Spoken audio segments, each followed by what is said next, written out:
Actualité vue par un entrepreneur.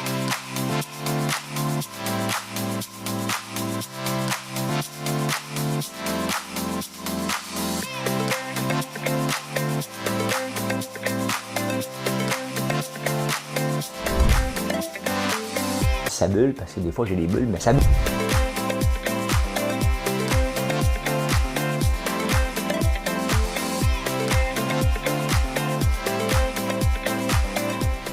On va essayer de faire un spectacle.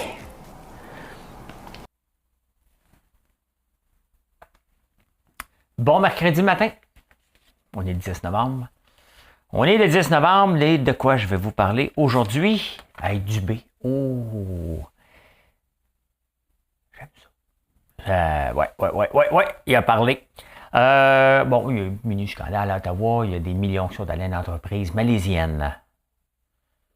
Mais ils ont fait travailler des enfants. On va parler de ça. L'UPAC, quand ça va mal, qu'est-ce que tu fais? T'en rajoutes. On va en rajouter. Richard Martineau, sur les femmes en politique, il a écrit un texte hier. Bon, il va apprendre le français. Finalement, Carey Price, c'est un problème de consommation. General Electric qui va disparaître. Singapour, tu ne veux pas te faire vacciner? Il y a des conséquences. Et au Portugal, une nouvelle loi. Avec le télétravail, vous allez aimer ça. Je vais vous parler de ça. Je vais vous parler de tout ça. Ce matin, je ne savais pas quoi chanter, mais en allumant ma bougie, parce que j'allume une bougie autant en bas qu'en haut, et j'ai eu la petite boîte aux allumettes. Hein? Ça, quand je l'avais sorti, ça avait été c'était encore un hit, mais ça avait sorti en fou. La petite boîte aux allumettes. Hein? Et ça me fait penser à quoi vous pensez, la petite boîte aux allumettes? Essayez de penser un peu. Allez voir, Mme Cahouette. Tous les matins, il achetait son petit pain au chocolat. Aïe, aïe, aïe, aïe. La boulangère lui souriait, il ne la regardait pas. Aïe, aïe, aïe, aïe.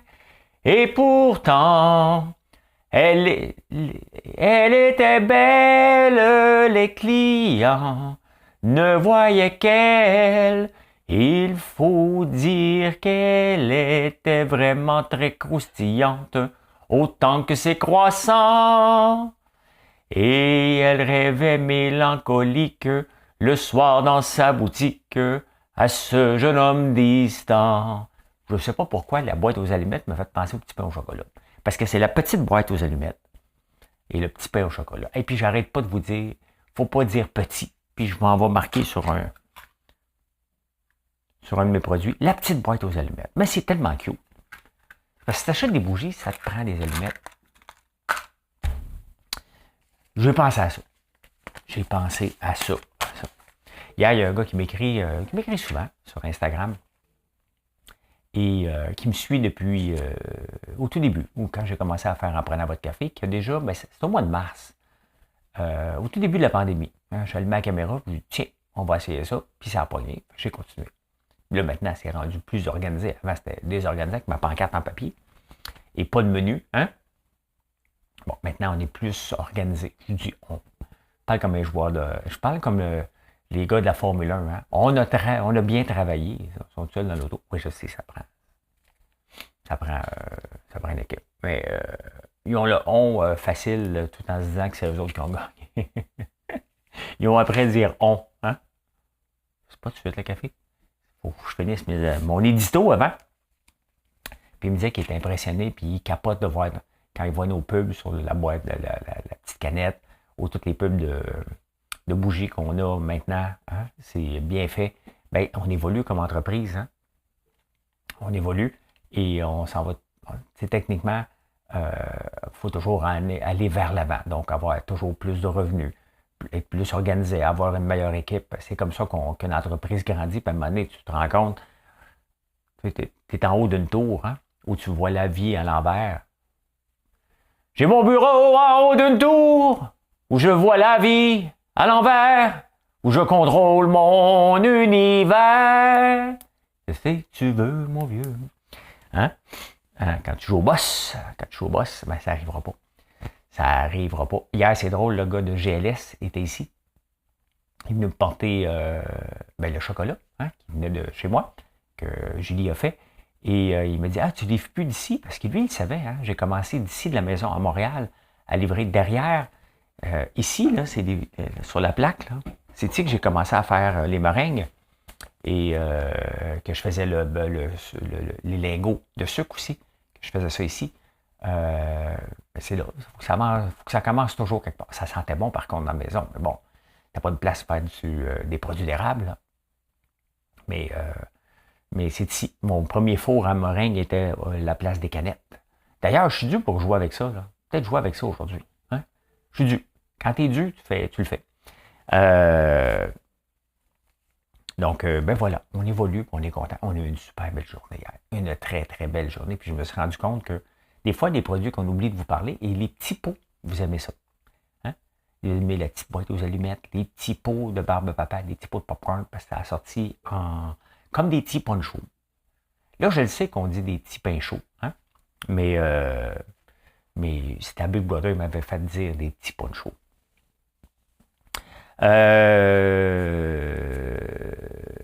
J'ai oublié ce que je veux dire. Ah, je sais que ça vous intéresse à quelle heure je me suis levé. Ben, je me suis levé à 1h10.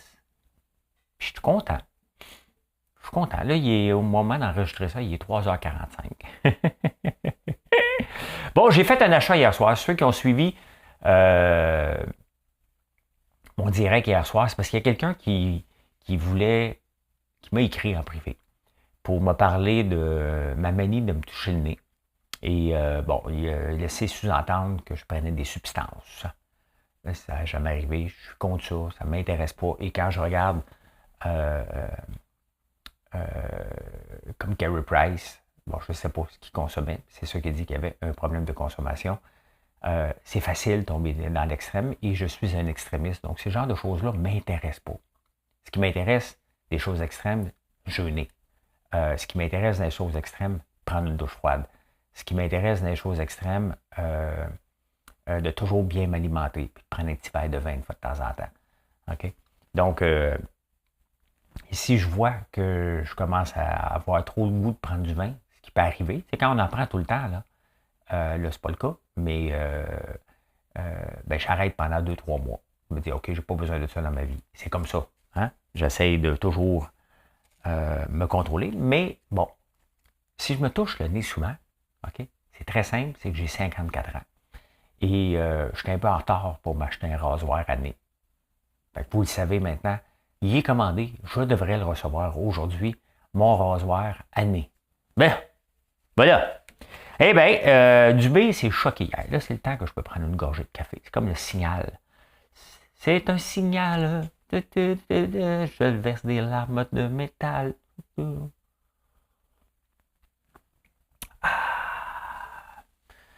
Aïe, aïe, aïe, aïe, aïe. Dubé s'est choqué. C'est choqué contre les syndicats. Puis ça fait longtemps que j'en parle. Puis c'est pas, tu sais, quand je reviens sur des sujets récurrents, c'est pas parce que je suis contre les syndicats. Hein? C'est pas parce que je suis contre l'industrie du lait que j'essaie de vous brasser un peu. J'ai aucun pouvoir, mais si j'allume la caméra, j'essaie d'en avoir un. Hein? On sait jamais. On sait jamais. Les syndicats, je le dis, que les grands perdants, depuis le début de la pandémie, on a vu toute la faiblesse des syndicats, toute leur façon de faire, leur désir, étant donné que c'est dans la loi qu'ils doivent défendre tout le monde à tout prix, peu importe les raisons, ça amène des absurdités dans un cas de pandémie. Et là, Dubé accuse les syndicats des infirmières de ne pas faire avancer le dossier. Et pourquoi? Parce que les délégués syndicaux, les délégués, ça a pris du temps à sortir, les délégués syndicaux n'ont pas le droit à la prime de 15 000. Ben, tu sais, c'est de l'argent qui s'en va aux gens pour être sur le plancher. Les délégués syndicaux sont libérés de leur tâche d'infirmiers, infirmières, canadiennes, québécois, québécoises, pour faire du syndicalisme. Quand même spécial, un peu. Qui paye pour ça? C'est-tu le gouvernement ou c'est le syndicat? Je me demande. Curieux. Je connais rien dans le syndicalisme. Okay? Mais les autres, ils se promènent quoi? voir si le boss fait quelque chose, maudit patronat. Il y a quelque chose qui ne marche pas, là. Avouez, là, qu'il y a quelque chose qui ne marche pas, là. Que dans tout, en 2021, au Canada, je dis bien au Canada, hein, que ce genre de choses-là, des infirmières, ben, c'est partout pareil, là. Mais regardez ça, l'absurdité, là. Tu travailles pour le gouvernement, qui est supposé être celui qui met les règles pour toutes les autres entreprises.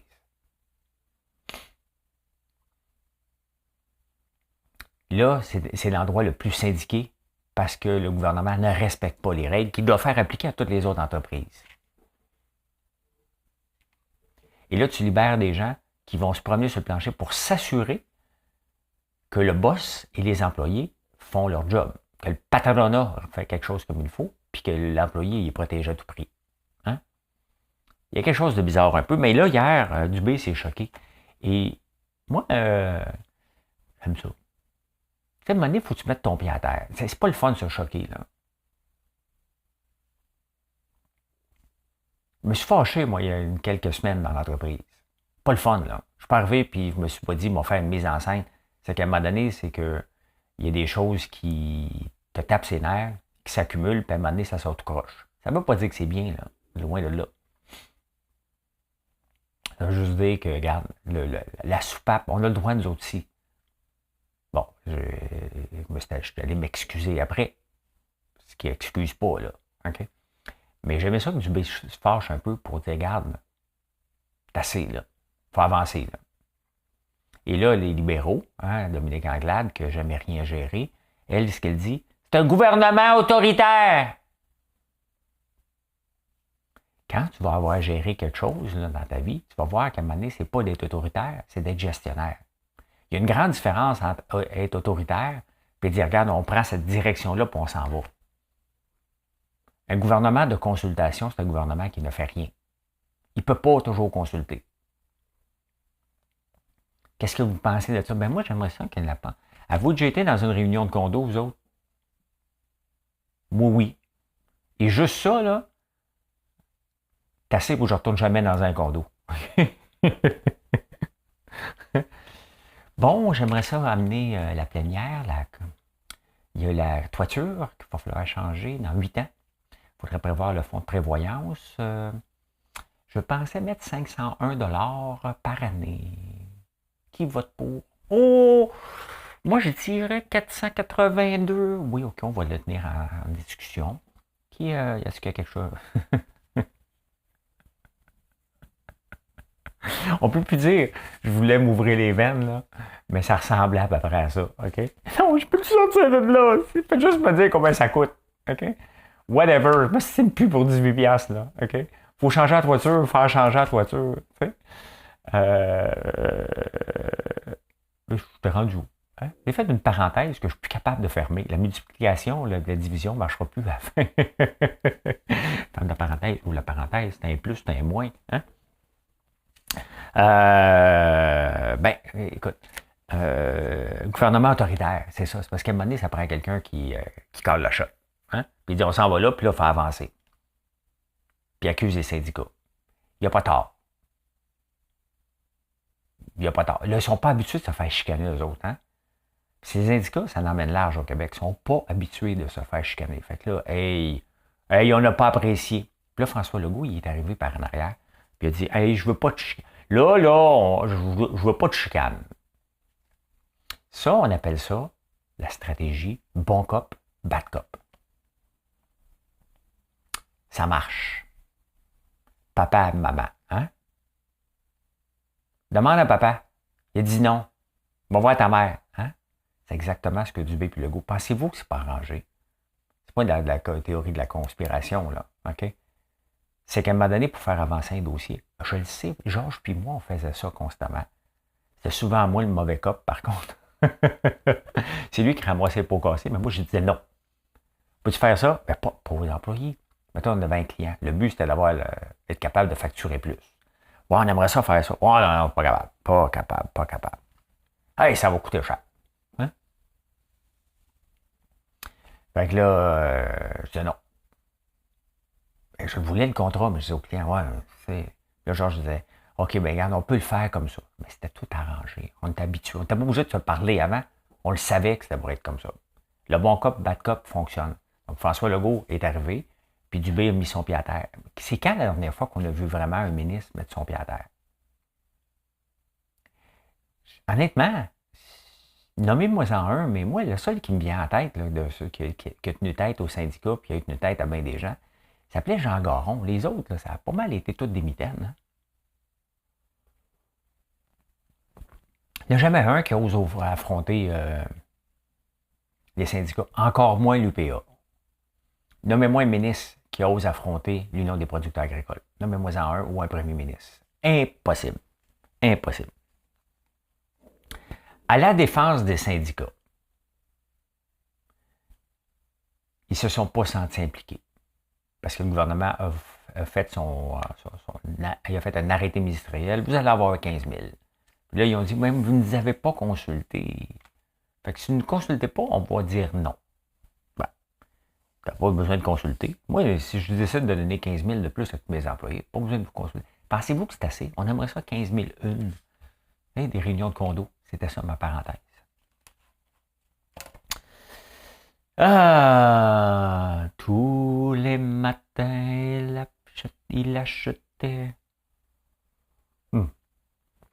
Et moi, si tous les matins j'achetais un petit pain au chocolat, là, je serais gros un petit peu. D'ailleurs, tu sais, tous les matins, il ne faut pas que je regarde les gaufres.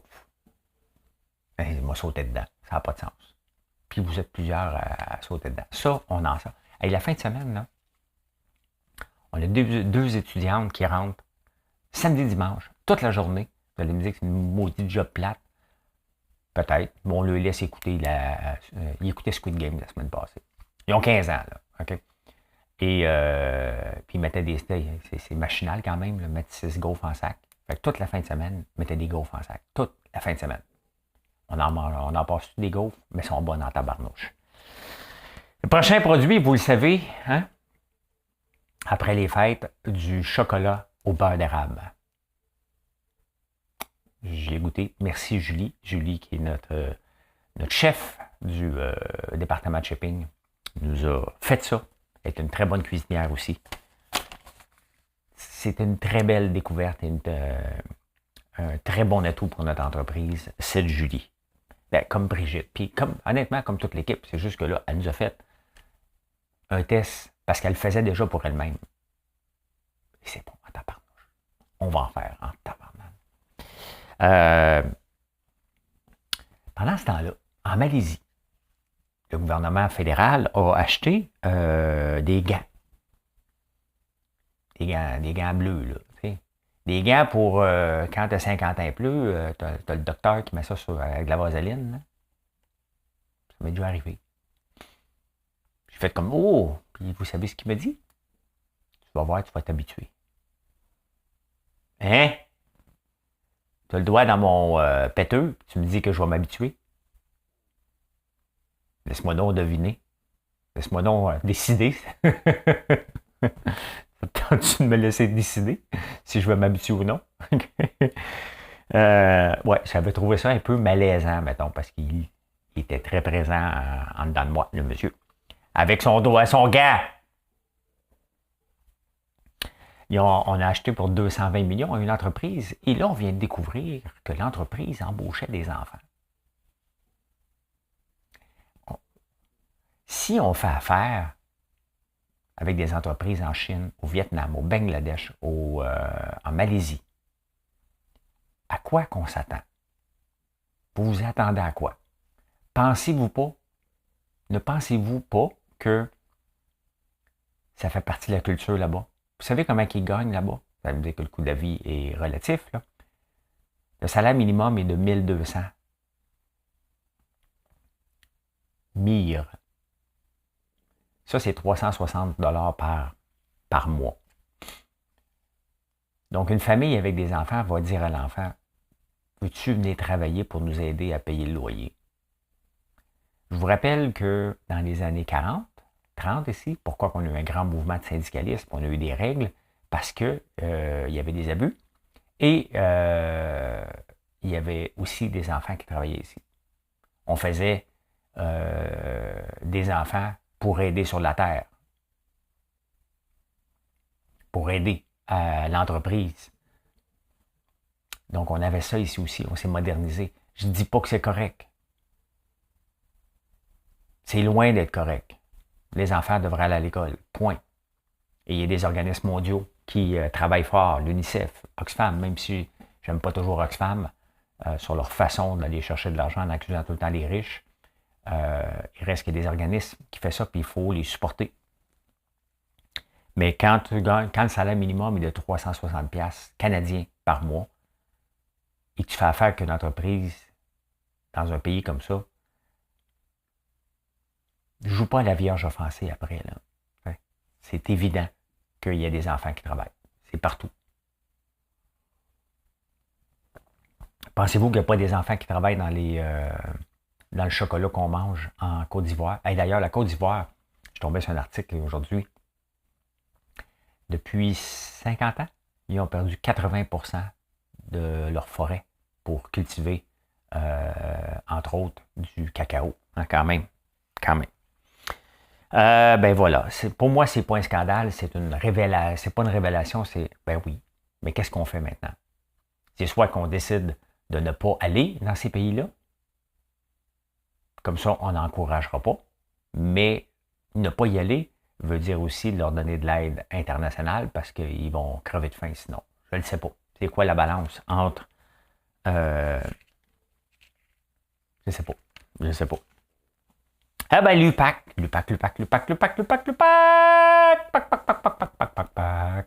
Ben, l'UPAC. On en parle à tous les jours, mais jamais pour les enquêtes qui aboutissent pas. Donc là, ça va mal. Ça va toujours mal depuis toujours. On en suspend un, on embauche. Là, ils ont décidé d'aller chercher 18 nouveaux enquêteurs.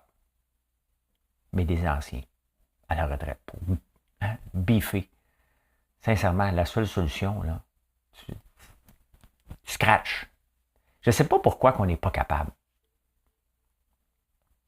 Tu sais, comme entrepreneur, là, reconnaître des erreurs, c'est une force, là. De dire, regarde, je me suis trompé, puis je vais arrêter d'aller dans cette direction-là. Je vais abandonner cette entreprise-là. Je vais abandonner ce produit-là. C'était mon rêve. J'avais des grandes ambitions, mais ça ne marche pas. Ça se peut. Et c'est pas que ça se peut. C'est normal. C'est dans le processus de croissance d'une entreprise de laisser tomber des produits ou de carrément abandonner parce que tu dis, regarde, je suis arrivé au bout de l'acharnement. Ben, c'est un peu dans ça qu'on est avec l'UPAC. On est dans l'acharnement, là. Aller rembaucher 18 nouveaux pour un organisme qui est mal géré, qui n'est pas capable d'emmener des dossiers, qui n'est pas capable de les monter, c'est pas en allant rajouter, c'est en scrapant ça et en revenant dans les normes normales. Ça n'a pas de sens. Ça n'a pas de sens. Hey, Richard Martineau a écrit un texte hier. Je ne l'ai pas parlé hier. Pourquoi? Parce que le Journal de Montréal arrive trop tard, puis là, je suis au bout de bonheur, fait qu'il faut que j'enregistre. Il a parlé de l'arrivée des femmes au pouvoir, parce qu'il y en a beaucoup. Et plusieurs se réjouissent. Enfin, hein? Ça va être différent, puis on va faire les choses différentes, puis les femmes sont meilleures gestionnaires. Bon, tu sais, son texte est excellent, parce que les femmes des organismes féministes veulent l'égalité. Donc, tu ne peux pas déclarer, si tu veux être égal aux hommes, tu ne peux pas déclarer que tu vas être meilleur gestionnaire. Parce qu'on n'est plus égal. Vous passez techniquement, son texte est bon. Hein? C'est dans le fond, il dit, ben oui, mais si tu dis que les femmes sont meilleures gestionnaires, et d'ailleurs, si les femmes sont meilleures gestionnaires, ben, en tant que leader, pourquoi qu'on ne se tasse pas et on ne laisse pas juste les femmes? C'est différent. Et c'est pour ça que dans une entreprise, ça prend un mélange. Ça prend un mélange d'hommes et de femmes. Regardez chez nous, là, c'est pas moi qui gère. Là. C'est Marilyn. Moi, quand je suis obligé de gérer, là, c'est que ça va vraiment mal et que là, il y a besoin d'un coup de barre. Je gère rien dans cette entreprise-là. J'ai pas le goût. Marilyn gère mieux que moi. Je suis un bon gestionnaire, mais je suis un peu un gestionnaire rendu impatient avec les années. Je suis patient comme personne, mais très impatient comme gestionnaire maintenant. Des appels d'assurance chômage, des appels de la CSST pour des employés qui veulent tricher le système. Tu me dois 3 heures. Ben oui, mais tu étais malade. Oui, mais là, tu me dois 3 heures, donc je vais t'emmener devant la CSST pour prouver que tu me dois 3 heures. Et on t'a le donné. Non, non, je vais t'emmener. Tu sais, des enculages de mouches, là. Plus capable. On est trop fait dans ma vie. Et, mais tu sais, il n'y a pas d'hommes ou de femmes qui sont meilleurs gestionnaires que d'autres. C'est des styles différents, bien entendu. Puis il y a des femmes qui sont très dures en affaires. Puis il y a des femmes qui sont plus conciliantes. Puis il y a des hommes qui sont très mous en affaires.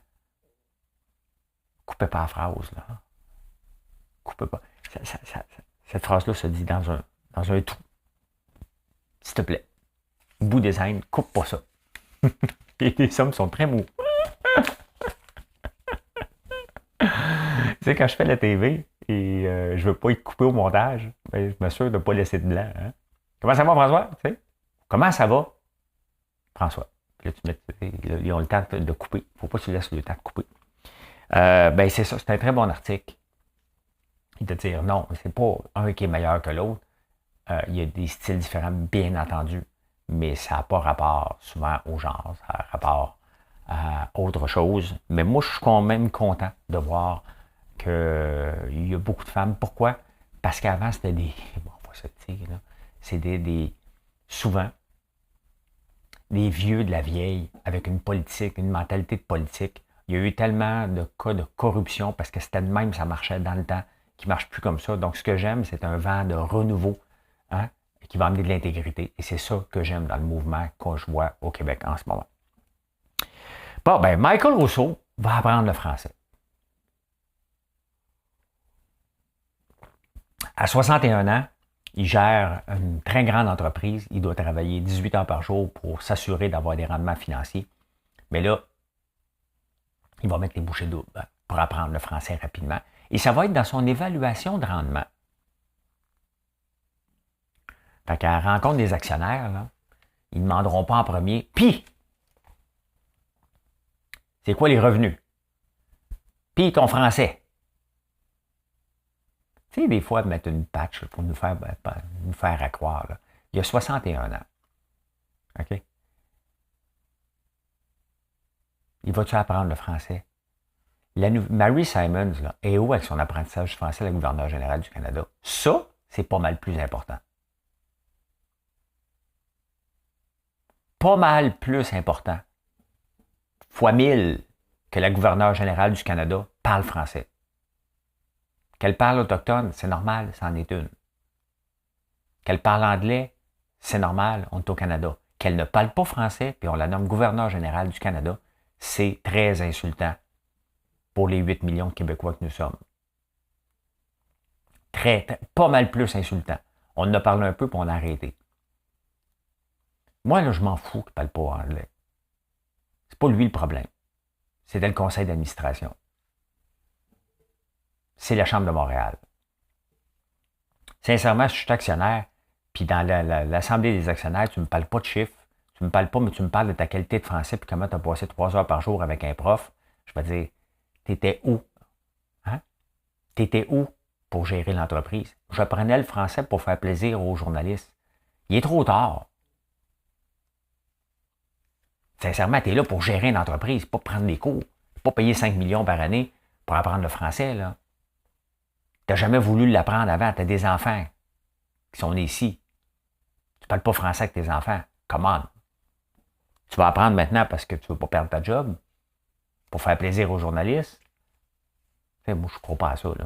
Ben, pendant ce temps-là, il y a SNC-Lavalin, le président, parce que lui aussi, il parle juste anglais, qui va faire un discours la semaine prochaine en anglais. Mais il va s'excuser avant, lui. Je m'excuse. Je voudrais m'excuser. M'excuser? Mais excuse? J'aime pas beaucoup Rachid Badouri. Pas que je l'aime pas, c'est pas mon genre d'humour. Mais j'aime bien quand il quand il imite son père. Je m'excuse. M'excuse de parler. Mon français n'est pas tellement bon. Bon, merci, tu l'as dit. Parle en anglais maintenant. Hein? Regarde. Si on veut pas de scandale, on les nomme pas. Hein? C'est aussi simple que ça. Bon, ben, Carey Price, c'était pas la santé mentale. Ben, peut-être, mais il a sorti hier pour dire, bon, j'avais un problème de consommation. Bon, c'était quoi son problème de consommation? On ne le sait pas, ça ne nous regarde pas.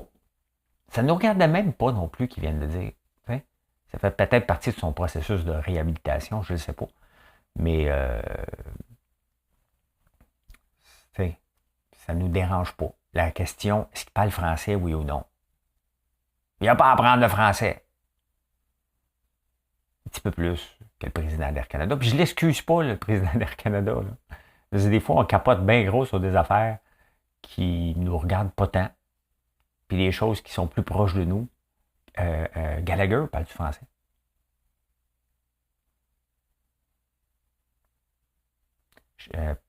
Piquet Souban parlait plus français. Mais bon, on va le revoir, puis tant mieux. Hein? General Electric va disparaître. Mais pas tout à fait. Il va se scinder en 3 groupes. Quand même, c'était fondé en 1892. Une des premières compagnies à joindre le Dow Jones, qui est en 1896. Hein? Que le Dow Jones a été fondé. Et elle faisait partie. Je pense qu'elle faisait partie des premières compagnies. C'était fondé par qui, GE? Edison. Edison, c'est qui? C'est le monsieur qui fait des lumières. Oui, Thomas Edison, c'est un inventeur, un homme d'affaires, tout un génie. Et c'est lui qui avait fondé General Electric avec toutes ses compagnies. Hein? Et là, ils vont être scindés en 3 groupes. En énergie, parce qu'ils font ça, la santé et l'aviation. Donc, ça a l'air de rien, mais c'est dans tous les journaux parce que c'est un grand revinement. C'est vraiment l'apogée de GE représente le succès américain, là, entre autres. Et pourquoi on parle de GE? Parce qu'ils ont eu à la tête le gestionnaire du siècle. Qui? De 1981, je pense, à 2001. C'était Jack Welch. Si vous voulez lire un bon livre sur le leadership, Jack Welch, vraiment, c'est tout un leader.